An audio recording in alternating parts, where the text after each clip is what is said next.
Bismillahirrahmanirrahim. Assalamualaikum warahmatullahi wabarakatuh.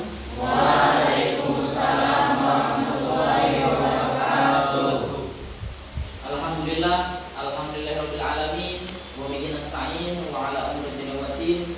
Assalatu wassalamu ala asyrofil anbiya'i wal mursalin wa ala alihi wa sahbihi ajmain, amma ba'du. Selamat siang adik-adik semua. Siang. Bagaimana kabar kalian hari ini? Baik. Sepertinya perkuliahan pada siang hari ini kalian sudah lelah sekali ya, karena sudah berkegiatan dari pagi hari. Ya. Dan tentunya kalian pasti mengikuti perkuliahan yang bermaraton atau bersambungan hingga hari ini, hingga siang hari ini. Coba saya minta kalian berdiri semuanya.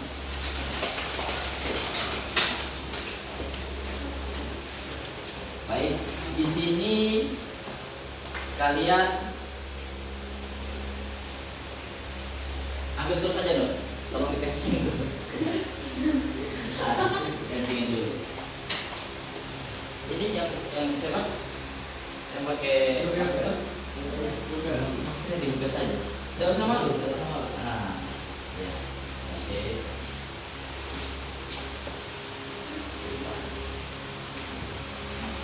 Sekarang kalian sudah berdiri, saya minta kalian pegang pundak teman kalian sebelah kanan.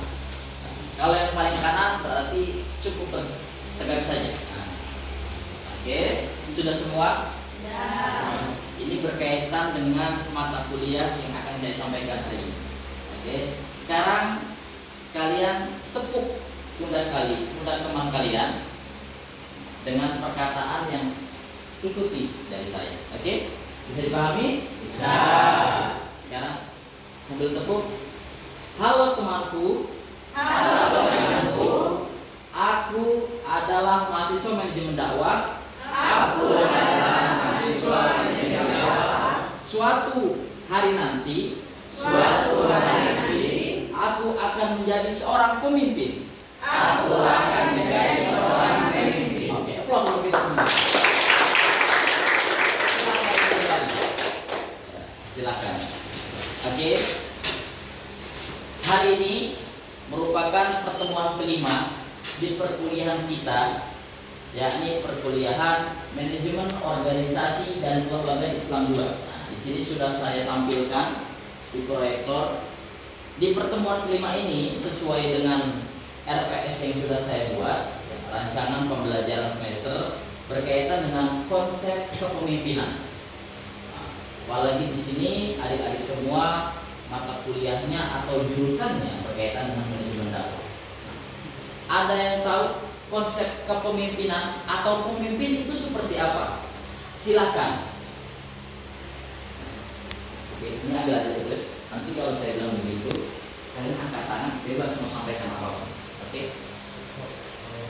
Silakan jika ada pendapat kalian. Iya, silakan. Tanggung jawab. Oke. Nama? Nama saya Eka Rindu. Ya. Menurut saya konsep kepemimpinan itu adalah seorang pemimpin yang bisa bertanggung jawab dalam sebuah organisasi. Yang bisa bertanggung jawab. Aplaus untuk Irma. Yang laki-laki ada? Silakan. Saya. Oke. Nah, nanti dulu ya. Yang laki-laki ada? Oke, silakan. Nama? Rizky. Oke. Apa itu kepemimpinan menurut kamu? Dia orang yang dapat dipercaya dan dapat menjaga amanah yang diberikan dari para bawahannya. Oke. Aplaus untuk Rizky. Tadi Irma punya pendapat pemimpin yang bisa bertanggung jawab. Rizky berpendapat pemimpin yang bisa dipercaya terhadap amanah yang diberikan. Oke. Semuanya bagus semua. Aplaus untuk Rizky. Mata kuliah ini ya, memiliki hal yang penting. Yang pertama adalah pengalaman belajar, yang diharapkan setiap mahasiswa setelah mengalami perkuliahan dengan materi konsep kepemimpinan ini, semua dapat menginterpretasikan apa itu konsep kepemimpinan, terutama pada lembaga dan organisasi. Yang kedua, model perkuliahan ini ya, dikarenakan kita ada 16 pertemuan, nanti adik-adik semua akan mengalami blended learning. Apa itu blended learning? Kita akan kuliah online maupun offline. Ya, online kita akan memanfaatkan media-media seperti Zoom, Google Meet ataupun WhatsApp, dan offline kita bertemu di kelas. Oke. Dan selanjutnya CPMK. CPMK ini capaian pembelajaran mata kuliah. Harapannya setelah lulus mata kuliah ini nanti semua mahasiswa mengidentifikasikan, menguraikan, dan mengkontekstualisasikan ketentuan-ketentuan dalam menganalisis dan memahami apa itu organisasi dan lembaga. Yang kedua, mengkontekstualisasikan sistematika serta komponen manajemen. Kemudian sub CPMK lebih kerucut lagi. Setelah output itu berhasil, harapannya mahasiswa mampu menganalisis pemimpin pada organisasi sesuai teori kepemimpinan yang telah disampaikan. Yang kedua, mahasiswa mampu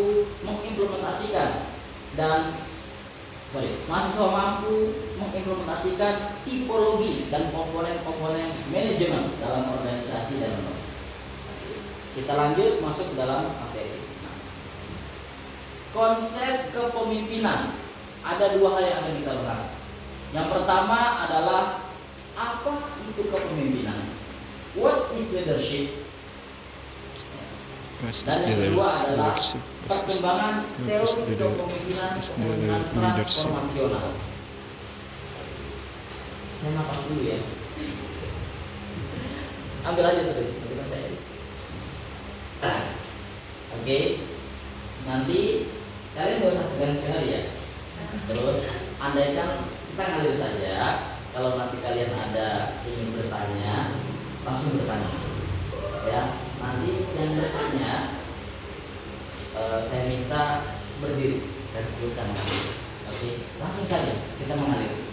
Ya. Cuma angkat tangan Pak, Iya, nanti contoh Rizky angkat tangan. Bisa dulu. Silahkan berdiri, sebutkan nama, pertanyaannya. Oke, terus sambil mengalir ya. Sudah berapa menit di situ? 7 menit.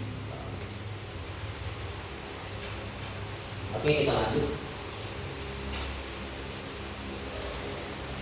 Selanjutnya adalah apa itu kepemimpinan. Nah, di sini ada 3 teori yang saya tampilkan. Yang pertama adalah teori Hemphill and Wunsch. Kepemimpinan merupakan perilaku seorang individu yang memimpin aktivitas-aktivitas suatu kelompok ke suatu tujuan yang ingin dicapai bersama atau shared goal. Yang kedua, menurut Roach and Bailey, proses mempengaruhi aktivitas-aktivitas sebuah kelompok yang diorganisasikan ke arah pencapaian tujuan tertentu.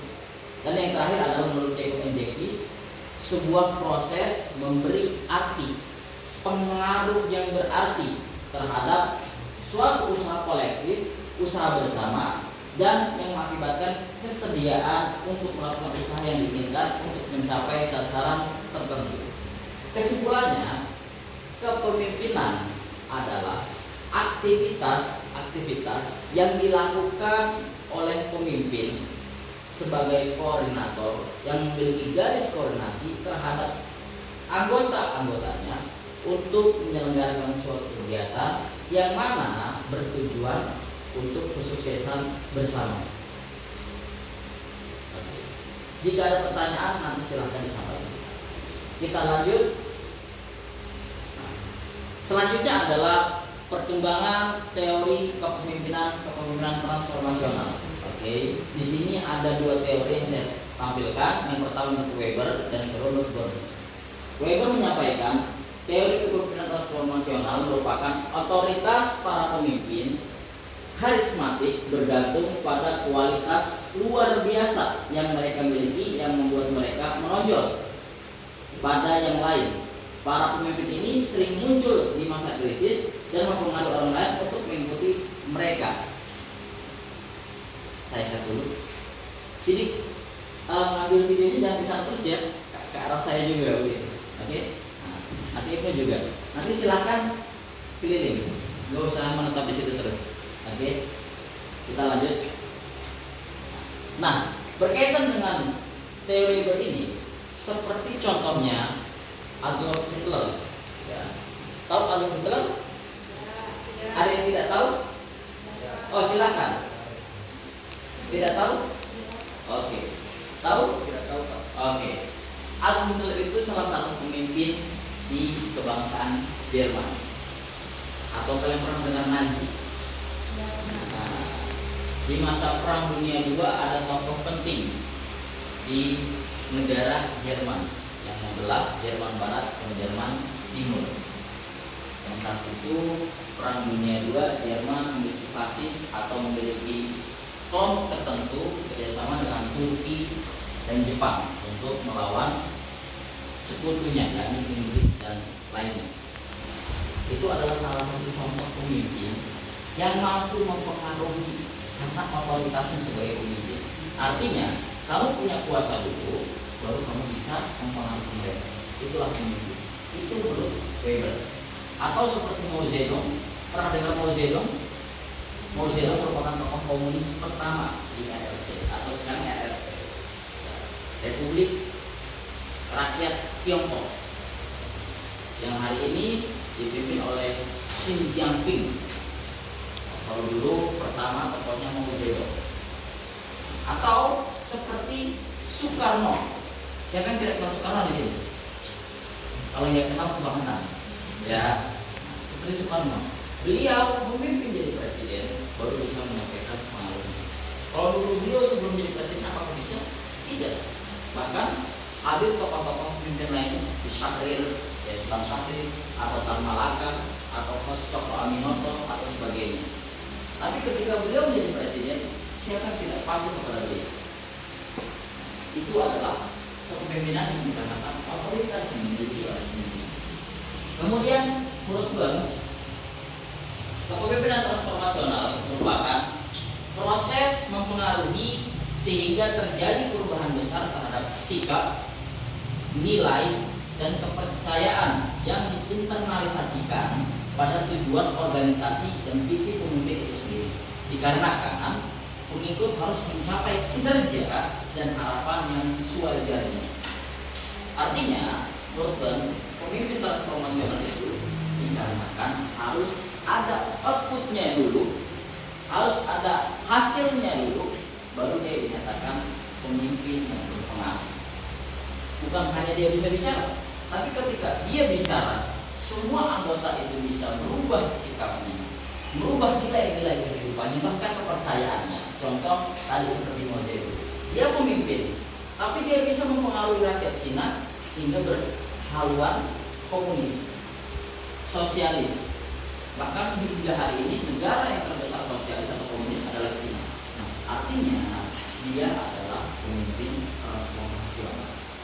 Memimpin bukan hanya karena fisik, tapi segi kehidupannya itu dulu. Oke.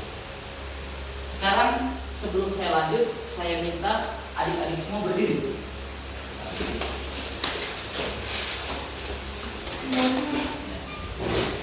Asli dilepas aja. Oke, semuanya sudah berdiri. Sekarang saya minta kalian menepuk pundak sebelah kiri temannya. Kalau tadi sebelah kanan, sekarang sebelah kiri. Bergantian. Ya, sekarang ikuti aba-aba dan arahan dari saya. Halo temanku. Halo temanku, Aku adalah mahasiswa manajemen dakwah. aku adalah mahasiswa manajemen dakwah. Ingat, Ingat, 2030 aku akan menjadi seorang pemimpin. aku akan menjadi seorang pemimpin, Walaupun pemimpin rumah tangga. walaupun pemimpin rumah tangga. Oke, aplaus untuk kita semua. Silakan duduk kembali. Ya. Nah, game tadi itu merupakan kelahiran atau penciptaan stigma bahwa kalian adalah calon pemimpin di masa yang akan datang. Harapannya dengan materi ini kalian berani terlebih dahulu untuk menyampaikan pendapat apa yang kalian ingin sampaikan. Oke, selanjutnya, nah di sini ada ilustrasi. Ini gambar apa?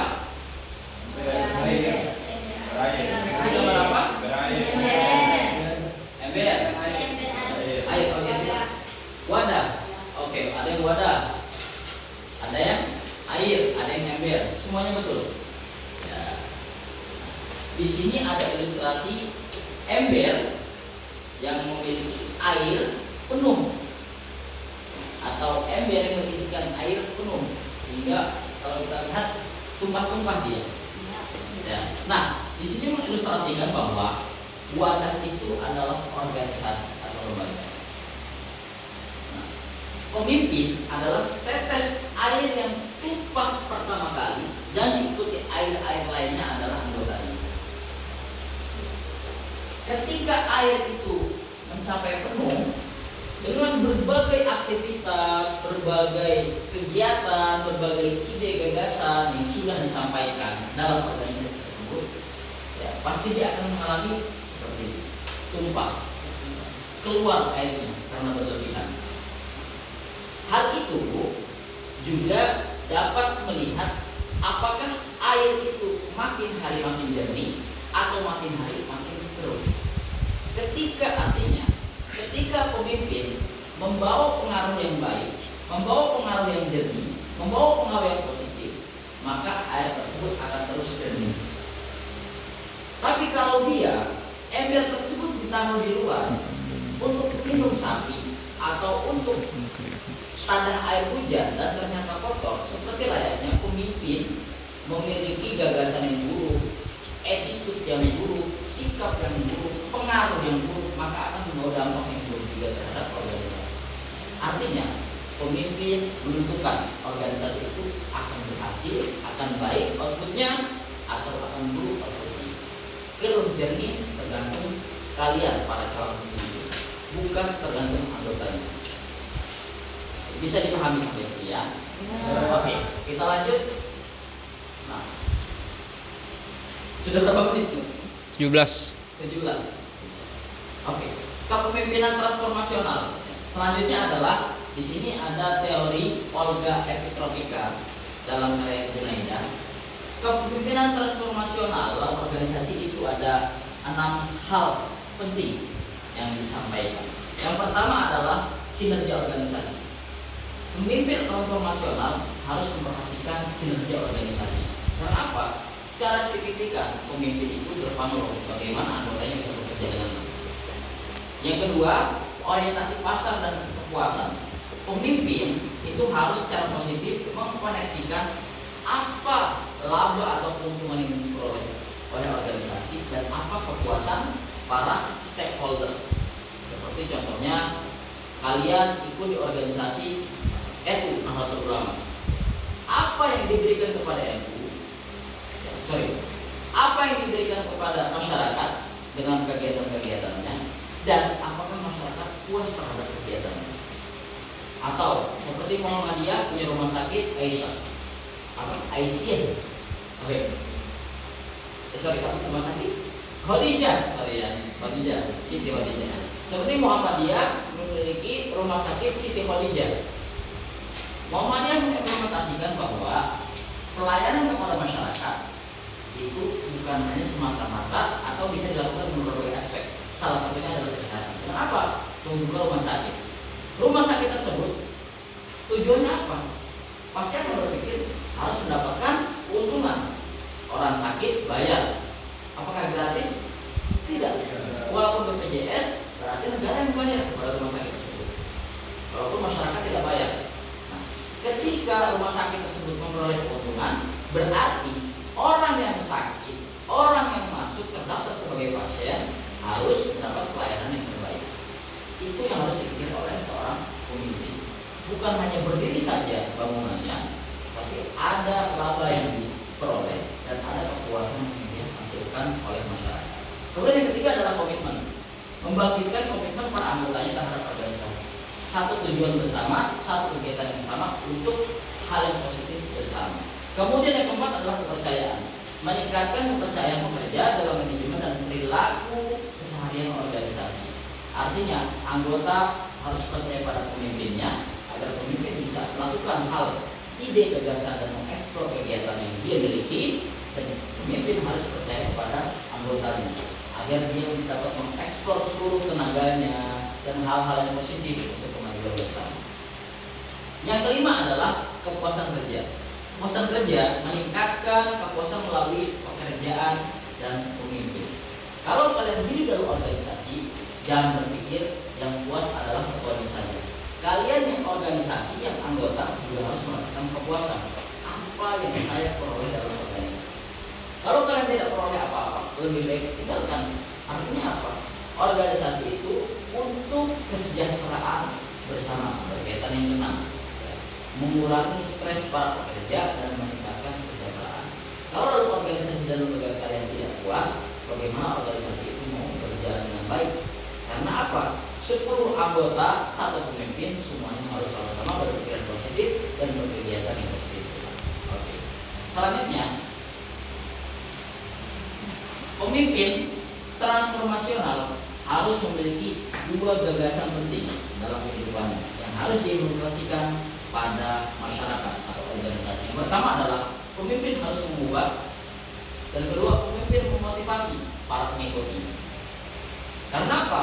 Organisasi mempunyai manfaat, terutama karena dalam organisasi pencapaian tujuan akan lebih efektif dan lebih efisien apabila kita bekerja sama dalam situasi dan kondisi apapun. Nah, untuk mencapai pemimpin yang mengubah, pemimpin yang memotivasi, ada 3 hal yang harus dilakukan kepada anggota. Pertama adalah sadar tugas. Pemimpin harus mampu menyadari bahwa anggota memiliki tugas yang penting untuk menghasilkan tugas kembali. Apa? Task force atau outcomes. Artinya apa? Ketika diberikan tugas, selanjutnya tujuannya positif, hasilnya positif, maka akan menghasilkan tujuan dan pekerjaan atau tugas yang baru lagi untuk menghasilkan hasil yang positif. Artinya apa? Semua yang dilakukan berkesinambungan, tidak berhenti di satu tujuan saja hingga periode tertentu selesai. Oke. Kemudian kedua adalah kepentingan. Pemimpin harus mampu membujuk mereka melebihi kepentingan pribadi demi organisasi dan tim. Artinya apa? Kalau kalian masuk organisasi memiliki ego yang besar, itu lebih baik. Saya dalam organisasi harus bisa komputer, contoh begitu. Maka kalian ikut organisasi tersebut. Maka kalian harus mengikuti organisasi tersebut. Ya, harus bisa komputer, harus bisa administrasi, apalagi harus bisa berorasi, harus bisa public speaking. Contoh begitu. Itu dilakukan karena kan kalian memiliki ego tujuan masing-masing. Bukan karena saya ikut organisasi cuma ikut siapa? Irma. Contoh nama Iut. Iut ikut Irma itu organisasi tersebut. Tidak, tapi masing-masing harus punya ego. Apa? Harapannya apa? Jangan cuma ikut-ikutan. Karena pemimpin tadi harus bisa memotivasi pengikutnya. Bagaimana bisa memotivasi kalau pengikutnya saja tidak punya jalan hidup, nggak punya tujuan. Oke. Yang terakhir adalah kebutuhan. Mengaktifkan kebutuhan mereka. Ya, pemimpin harus mengaktifkan kebutuhan para anggotanya pada tingkat yang lebih tinggi. Jadi contoh, nama siapa? Ya, Anugrah. Oke. Anugrah punya kebutuhan ikut HMJMD, mendapatkan proyek PBAK, contoh. Ya, oke. Untuk mendapatkan kepentingan pribadi dalam PBAK, mungkin mencari jodoh, ya, atau mungkin habis PBAK bisa beli laptop baru, ya, atau sebagainya. Nah, kebutuhan-kebutuhan itu silahkan dieksplor. Fungsi pemimpin di situ apa? Ya, karena harus ada poin kebutuhan ini. Pemimpinlah yang memfilter apakah kebutuhan itu penting untuk bersama atau tidak. Kenapa? Ketika orang punya kebutuhan, contoh, sekarang banyak kalian tahu partai PAN, gitu ya. Nah, artis mana yang tidak masuk PAN? Isinya cuma artis-artis semua, ganteng-ganteng semua, cantik-cantik semua. Pokoknya kalau dibandingkan dengan yang banteng itu, PAN itu yang paling glowing. Nah, istilahnya begitu. Sekarang pertanyaan besarnya, ngapain artis masuk PAN? Emang mereka sudah tidak puas dengan dunia acting mereka, dengan pendapatan mereka yang lebih luar biasa daripada harus nyaleknya, gitu ya, harus menjadi calon legislatif. Nah, di situ ada kebutuhan mereka. Kebutuhan mereka apa? Ketika saya menjadi caleg, maka pamor nama saya akan lebih terkenal. Saya calon legislatif, saya mantan legislatif, atau saya sedang menjadi anggota legislatif. Artinya, ketika saya nanti umpama mendapat proyek acting, maka saya bisa memerankan hal yang lain. Contoh, proyek anggota legislatif atau penuh dengan sandiwara kehidupan lainnya. Jadi kebutuhan-kebutuhan tersebut harus ada di masing-masing anggotanya, sehingga pemimpin bisa memotivasi dengan baik, sehingga pemimpin bisa memotivasi secara maksimal dan optimal.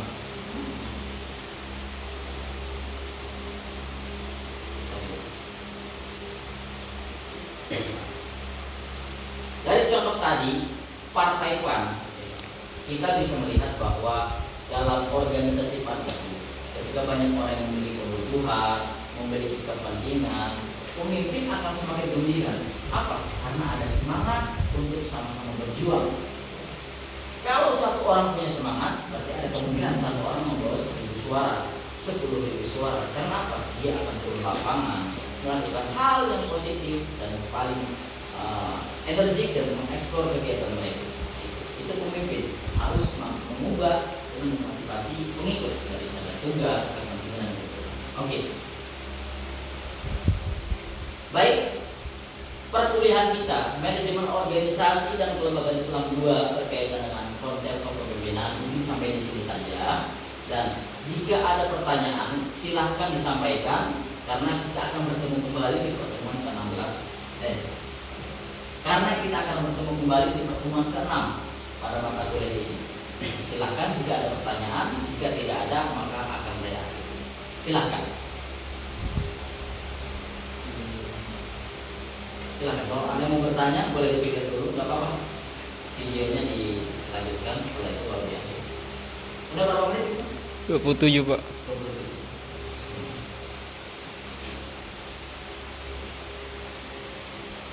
Ya, Rizky mau bertanya? Kalau tidak ada, tidak usah dipaksakan. Oke, saya kasih dulu. Baik, jika ada yang ingin bertanya, silahkan disampaikan. Angkat tangannya, kemudian berdiri dan sebutkan nama. Oke, silahkan berdiri, sebutkan nama dan apa pertanyaan. Saya isi Pak. Pertanyaan saya, jikalau pemimpin sudah berkemauan seperti ini, kemudian ada anggota yang kurang setuju dengan pendapat pemimpin tersebut, apa tindakan yang harus kita lakukan untuk meyakinkan para anggota ini yang tidak yakin? Oke, baik, terima kasih. Ketika seorang pemimpin memiliki ide atau gagasan, tapi anggotanya tidak setuju, atau beberapa anggotanya tidak setuju. Ingat, ini beberapa anggota, bukan keseluruhan, bukan semuanya. Bagaimana anggota yang lain yang meyakini kalau ide pemimpin tersebut itu bagus? Nah, tadi ya, pemimpin itu harus mampu mengubah, atau kita punya komitmen bersama dan kepercayaan terhadap seorang pemimpin. Apa fungsi pemilihan pemimpin tersebut?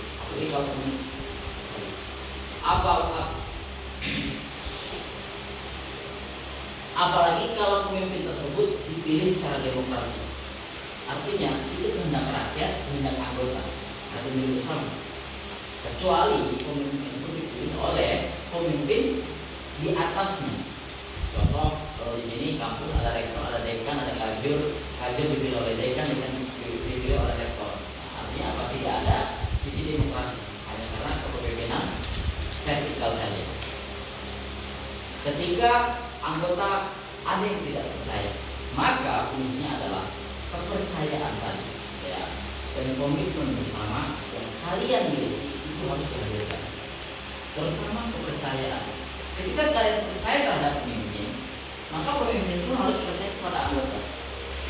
Ketika ada ide gagasan yang tidak sesuai, maka kita bisa diskusikan secara bersama.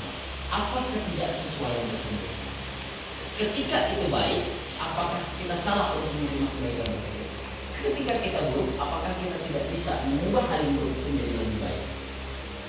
Contoh, kalian pengen bakti sosial, ya. Ketika bakti sosial tersebut ternyata ada kendala-kendala yang ditakutkan oleh anggota. Contoh, tidak punya dana, tidak punya sponsor, ya. Tidak tahu lokasi bakti sosialnya akan di mana.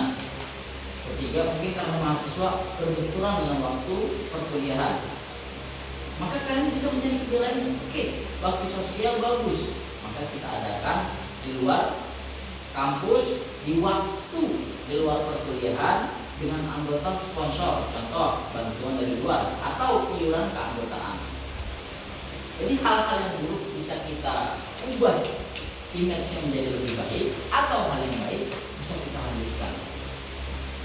Setiap anggota, setiap bagian dari organisasi atau lembaga tersebut tidak boleh saling menjatuhkan, apalagi kalau kalian mungkin di tujuan bersama. Tadi, apabila ada kebutuhan dan kepentingan masing-masing individu, itu diperbolehkan karena kan apa? Semangatlah yang hadir ada dalam diri mereka. Bukan karena kepentingan ingin dapat uang di dalam organisasi, ingin mendapatkan posisi dalam organisasi, tapi tidak. Ketika orang ingin dapat organisasi atau pemimpin ingin mendapatkan, ketika anggota ingin mendapatkan posisi dalam organisasi, ingin mendapatkan laba atau keuntungan dalam organisasi, maka di situ ada semangatlah yang harus dilihat. Itu maksud dari kenapa pemimpin harus bisa mengubah dan memotivasi anggotanya atau pemimpin. Itu ya sekian. Semoga bisa dipahami. Mungkin hanya itu yang saya sampaikan terkait perkuliahan ini. Tadi ada subjek PMK bahwa kalian harus bisa menganalisis tipologi dan komponen manajemen dalam organisasi. Tipologi dan komponen manajemen dalam organisasi dan lembaga. Mungkin hanya itu dari saya. Semoga kalian tetap semangat untuk belajar dan terima kasih banyak. Sekarang saya minta kalian berdiri semua. Ketika kalian sudah berdiri, pegang tangan kalian di depan dada kalian. Ya, oke, sudah semuanya. Sekarang silakan kalian ikuti saya. Saya sebutkan nama kalian masing-masing. Contoh, Yud siapa? Itu sebutkan ya. Nah, nanti habis itu saya kembali. Kita ulang lagi. Saya Rizky. Ya, bersama-sama ya. Saya calon pemimpin di masa yang akan datang. Pastinya saya akan memimpin dengan jujur, adil dan dapat dipercaya. Saya akan memimpin organisasi minimal tahun 2030. Oke, aplaus untuk kita semua. Silakan kembali. Baik, terima kasih. Itu dari saya. Semoga motivasi tadi bisa membangun image, asumsi dalam pikiran kalian agar kalian menjadi calon pemimpin di 2030 nanti. Amin. Dan itu dari saya. Terima kasih banyak. Mohon maaf apabila ada salah kata atau ucapan dari saya atau ada kekurangan yang kalian temukan dalam penyampaian materi hari ini. Wassalamualaikum warahmatullahi wabarakatuh.